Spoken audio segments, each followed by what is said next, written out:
যুক্তরাজ্যে বড়দিনের উষ্ণতা কাটিয়ে শীতের প্রকোপ বাড়তে পারে। নতুন বছরের শুরুতে দেশটির ৫টি বড় শহরে তুষারপাত হতে পারে। ম্যাট অফিস এবং আবহাওয়া বিশেষজ্ঞদের মতামত অনুযায়ী ৩১ ডিসেম্বর সন্ধ্যা ৬টা থেকে শুরু হবে এই তুষার ঝড়।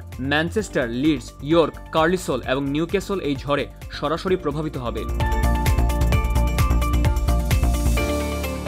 বেসরকারি আবহাওয়া সেবা প্রদানকারী সংস্থা মিডডেস্কের তথ্য ব্যবহার করে WXChart জানিয়েছে, ওই সময়ে আবহাওয়ার মানচিত্রে রং পরিবর্তন হয়ে বেগুনি, সাদা এবং নীল দেখা যাবে।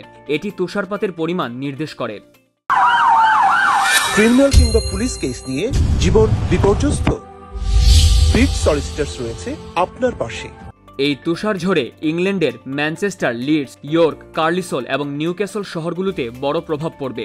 এছাড়াও উত্তর আয়ারল্যান্ডের পূর্বাঞ্চল, উত্তর পশ্চিম স্কটল্যান্ড এবং সীমান্ত এলাকাগুলোতেও তুষারপাত হবে বলে অনুমান।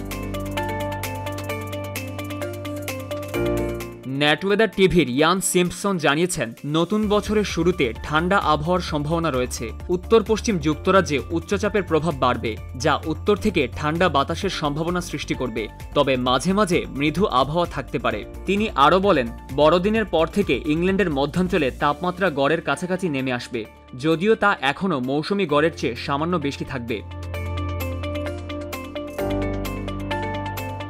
মেট অফিসের আপডেট অনুসারে বক্সিং ডেতে যুক্তরাজ্যের বেশিরভাগ এলাকায় মৃদু এবং মেঘলা আবহাওয়া থাকবে। কিছু এলাকায় হালকা বৃষ্টি এবং উত্তর পশ্চিম স্কটল্যান্ডে ভারী বৃষ্টির সম্ভাবনা রয়েছে।